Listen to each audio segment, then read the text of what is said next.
भारत में पिछले जनवरी से ही मान के चलिए कि जब से विश्व में कोरोना आया, भारत में भी दस्तक दिया और 14 मार्च से सारे विद्यालय बंद हैं। बच्चे घर पर हैं, टीचर घर पर हैं। पढ़ाई पूरी तरीके से बाधित हो चुकी है। सरकार की मंशा के अनुरूप सब लगभग जितने भी टीचर्स हैं, चाहे वो प्राथमिक स्तर के हों, उच्च प्राथमिक स्तर के हों या फिर माध्यमिक हों, डिग्री सेक्शन के हों, कहीं से भी हैं, जितने भी चाहे प्राइवेट इंस्टीट्यूशंस हैं या सरकारी संस्थान हैं, सभी अपने बच्चों को पढ़ाने के लिए ऑनलाइन क्लासेस शुरू कर चुके हैं। मैं प्रभात पांडे, पूर्व माध्यमिक विद्यालय ननसा, शिक्षा क्षेत्र तारुण, जनपद अयोध्या जी, अपने बच्चों के हित के लिए और जो भी ये वीडियो देखेंगे उन सभी बच्चों के हित के लिए मैं ये वीडियो बना रहा हूं। आज मैं एक सबसे पहला सब्जेक्ट जो शुरू करने जा रहा हूं, कक्षा 5 पास करके जो बच्चे कक्षा 6 में प्रवेश ले रहे हैं उनके लिए। अभी तक जो बच्चे कक्षा 5 में गणित का विषय पढ़े हैं, अब वो प्राथमिक स्तर छोड़ करके उच्च प्राथमिक स्तर में पहुंच चुके हैं। उसके लिए थोड़ी सी तैयारी हमको करनी पड़ेगी। जैसे हम शुरुआत करते हैं गणित विषय से ही, धीरे धीरे करके लगभग 6, 7 और 8 सभी विषयों के मेरे वीडियो मेरे इस पेज पर मिलेंगे आपको। आप देखते रहिए, फॉलो करते रहिए। सबसे पहले हम बात करते हैं गणित विषय पर ही। जो बच्चे कक्षा 5 पास करके 6 में प्रवेश लिए हैं, उनको थोड़ी सी जानकारी और अपडेट कर लेनी चाहिए कि सबसे पहले प्रश्न ये आता है कि गणित ये विषय ये आया कहां से। गणित शब्द का शाब्दिक अर्थ अगर देखा जाए तो गणना करना।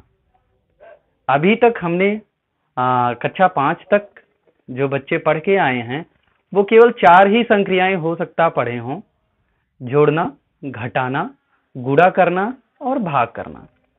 यही 4 ही संक्रियाएं भी होती हैं। इन्हीं की मदद से पूरा का पूरा गणित आधारित है, हल किया जाता है सभी प्रश्नों का।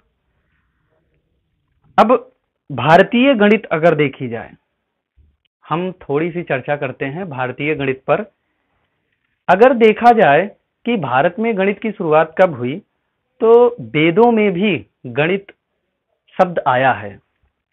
सबसे पहले लगध ऋषि ने एक रचना लिखी, एक किताब लिखी जिसका नाम है वेदांग ज्योतिष। इस ज्योतिष में सबसे पहले गणित शब्द आया। तो ऐसा नहीं है कि जो बच्चे इंग्लिश मीडियम से पढ़ रहे हैं उनको मैथमेटिक्स या मैथ्स जो भी कह लीजिए, ये शब्द बहुत ही पुराना है। प्राचीनतम समय से ये चला आ रहा है। भारत में गणित बहुत सदियों से वेदों में इसकी व्याख्या की गई है।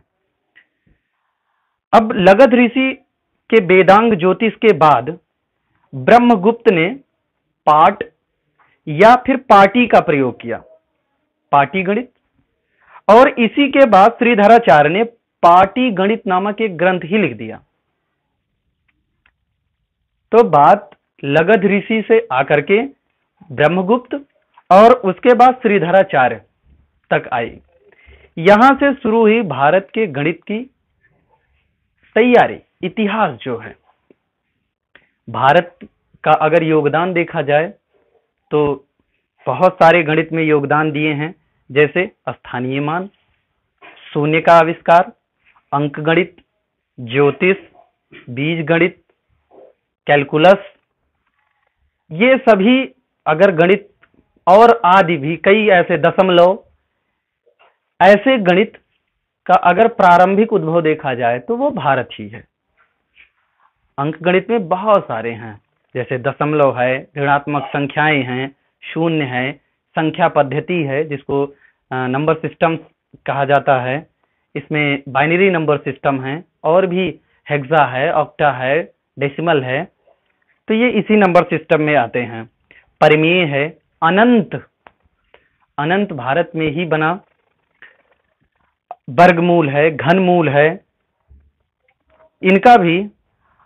और आज बच्चे कक्षा 6 में पहुंच रहे हैं तो आगे चल के ये पाइथागोरस प्रमेय भी पढ़ेंगे, और पाइथागोरस प्रमेय को सबसे पहले भारत में सुलभ सूत्र के नाम से वर्णित किया गया।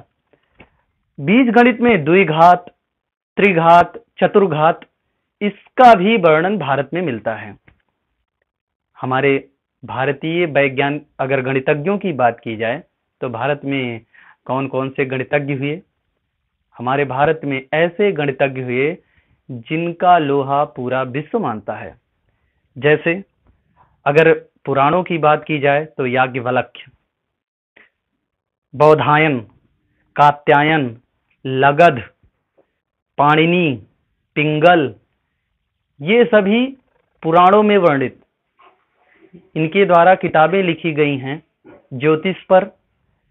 और ज्योतिष, जहां तक मैं जानता हूं, ज्योतिष भी एक तरीके से गणित का ही रूप है। उसके बाद हमारे अर्ली जो गणित में आए, आर्यभट्ट, श्रीधराचार्य, महावीराचार्य, नीलकंठ, और हमारे आधुनिक गणित को अगर किसी ने सजाया तो उनका नाम है रामानुजम। तो इस तरीके से ये भारतीय गणित का इतिहास है। बच्चे इसको एक डायरी में नोट कर सकते हैं कि भारत में कब से गणित का उद्भव हुआ, गणित के कौन कौन से गणितज्ञ हुए, और इनके द्वारा लिखी गई कुछ पुस्तकें भी। जैसे शून्य का अगर उद्भव देखा जाए, आविष्कार देखा जाए, तो शून्य का आविष्कार भारत में आर्यभट्ट द्वारा लिखी गई आर्यभट्टीय नामक पुस्तक में सबसे पहले मिलता है। तो ये बच्चे ये सब जानकारियां अपनी उत्तर पुस्तिका में, अपनी कॉपी में कहीं ना कहीं नोट कर सकते हैं, इसको लिख सकते हैं हमेशा भविष्य के लिए। धन्यवाद। अगले वीडियो में फिर से मिलेंगे।